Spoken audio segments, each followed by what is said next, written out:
భద్రాద్రి కొత్తగూడెం జిల్లాలో హృదయ విదారకర ఘటన చోటు చేసుకుంది. మొలకలపల్లికి చెందిన విజయలక్ష్మి ఒక ఆడబిడ్డకు జన్మనిచ్చింది. అయితే ఆ నవజాత శిశువుకు ఊపిరి తీసుకోవడంలో ఇబ్బందులు తలెత్తడంతో శిశువును వైద్యులు వరంగల్ ఎంజీఎం ఆసుపత్రికి పంపించారు. ఎంజీఎంకు తీసుకెళ్లి తిరిగి వస్తుండగా శిశువుకు శ్వాస సమస్య మరింత ఎక్కువై ప్రాణాలు కోల్పోయింది. అయితే తమ చిన్నారి మృతికి వైద్యుల నిర్లక్ష్యమే కారణమని కుటుంబ సభ్యులు ఆరోపిస్తున్నారు. శిశువు పరిస్థితి విషమంగా ఉన్నప్పటికీ వైద్య సిబ్బంది సరైన సమయంలో స్పందించలేదని ఆరోపిస్తున్నారు. శిశువు మృతితో శోక సంద్రంలో మునిగిపోయిన కుటుంబ సభ్యులపై పోలీసులు దౌర్జన్యం చేశారని కూడా ఆరోపణలు వస్తున్నాయి.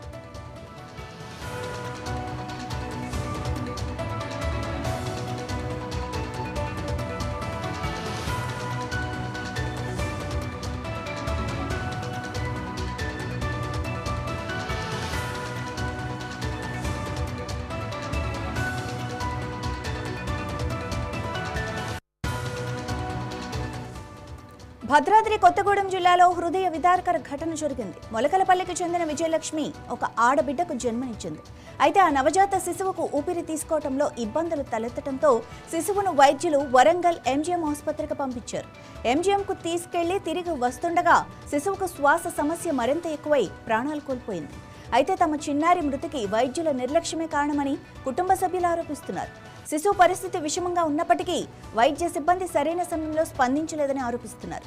శిశువు మృతితో శోక సంద్రంలో మునిగిపోయిన కుటుంబ సభ్యులపై పోలీసులు దౌర్జన్యం చేశారని కూడా ఆరోపణలు వస్తున్నాయి.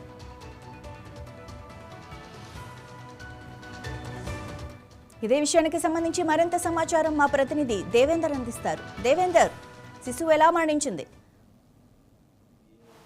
పూర్తిగా భద్రాద్రి కొత్తగూడెం జిల్లా మాతా శిశు కేంద్రంలో దారుణ సంఘటన చోటు చేసుకుంది. ములకలపల్లి గ్రామానికి చెందిన విజయలక్ష్మి అనే మహిళ సోమవారం రోజు ఆడబిడ్డకు జన్మనివ్వడంతో ఆ నవజాత శిశువుకి ఊపిరి తీసుకోవడంలో ఇబ్బందులు తలెత్తడంతో డాక్టర్లు సమీపంలోని వరంగల్ ఎంజీఎం హాస్పిటల్కి రిఫర్ చేశారు. అక్కడి నుంచి ఆ నవజాత శిశువుని తీసుకెళ్లి ఆ ఎంజీఎం ఆసుపత్రిలో చికిత్స చేసుకొని అనంతరం ములకలపల్లికి వచ్చిన తర్వాత మళ్ళీ అదే శిశువుకి కొంత శ్వాస తీసుకోవడంలో ఇబ్బంది రావడంతో నిన్న సాయంత్రం సుమారు 5 గంటలకు మళ్ళీ భద్రాద్రి కొత్తగూడెం జిల్లా కొత్తగూడెంలోని మాతా శిశు కేంద్రానికి తీసుకొచ్చారు. అయితే అక్కడ వైద్య సిబ్బంది నిర్లక్ష్యం కారణంగా నవజాత శిశువు మృతి చెందిందని, ఆ మృతి చెందిన విషయం కూడా కుటుంబ సభ్యుల వరకు రాత్రి 10 గంటల వరకు కూడా చెప్పకుండా కాలయాపన చేశారని చెప్పేసి కూడా కుటుంబ సభ్యులు ఆరోపిస్తున్న పరిస్థితిని మనం అక్కడ చూసుకోవచ్చు. అయితే అతని కుటుంబ సభ్యులు ఏమని ఆరోపిస్తున్నారంటే, తండ్రి వస్తేనే చికిత్స కొనసాగిస్తామని చెప్పి తన బిడ్డకు చికిత్స అందించడంలో చాలా నిర్లక్ష్యంగా వ్యవహరించారని చెప్పేసి కూడా ఎవరైతే ఆ నవజాత శిశువు తల్లి ఉందో తల్లి కూడా ఆరోపిస్తున్న పరిస్థితిని మనం అక్కడ తీసుకోవచ్చు. అంటే నిన్న సాయంత్రం 5 గంటల సమయంలో ఆ ఊపిరి సమస్యతో ఆ నవజాత శిశువుని మాతా శిశు కేంద్రానికి తీసుకురాగా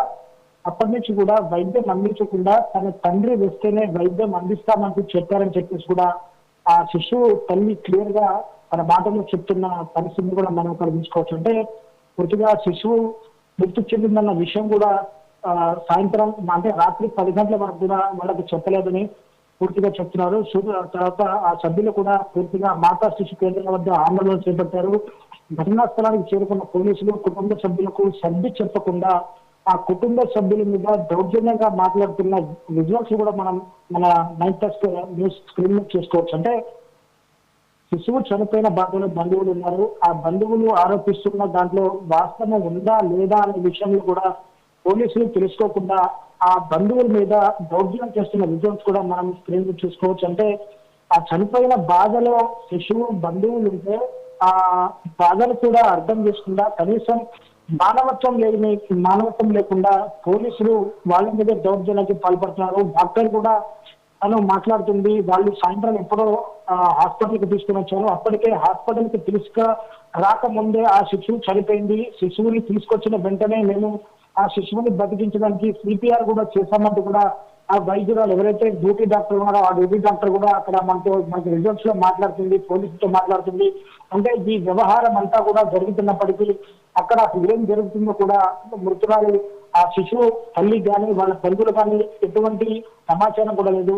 శిశువు చనిపోయిందన్న విషయాన్ని కూడా రాత్రి 10 గంటల సమయంలో వాళ్ళకి చెప్పడంతో వాళ్ళు కన్నీరు మున్నీరుగా వినిపిస్తున్న పరిస్థితిని మనం అక్కడ చూసుకోవచ్చు. అంటే ఖచ్చితంగా ఈ ప్రభుత్వ ఆసుపత్రులు కావచ్చు, ఈ మాతా శిశు కేంద్రాలు కావచ్చు, పూర్తిగా వైద్యుల నిర్లక్ష్యం కూడా చాలా క్లియర్ గా కొత్త చింట్లో కనిపిస్తా ఉంది. ఎందుకంటే ఎవరైనా పేషెంట్ వెళ్తే ఆ పేషెంట్లను ట్రీట్ చేసే తీరు కూడా చాలా ర్యాష్ గా ఉంటుంది, చాలా దురుసుగా ప్రవర్తిస్తున్నట్టు కూడా గతంలో చాలా సంగతులు మనకు వచ్చాయి. కనీస అవసరాలంటే మంచినీరు కూడా అక్కడ దొరకని పరిస్థితి. అలాంటి పరిస్థితుల్లో కూడా పేద ప్రజలు పూర్తిగా ప్రభుత్వ ఆసుపత్రుల మీద ఆధారపడి ఉంటారు. వాళ్ళకు ఏ రోగం వచ్చినా, ఏ నష్టం వచ్చినా కానీ వాళ్ళు ప్రైవేట్ హాస్పిటల్లో చూపించుకునే ఆ స్తోమత వాళ్ళకు లేదు కాబట్టి వాళ్ళు ప్రభుత్వ ఆసుపత్రిని నమ్ముకొని మెరుగైన వైద్యం అందిస్తారు.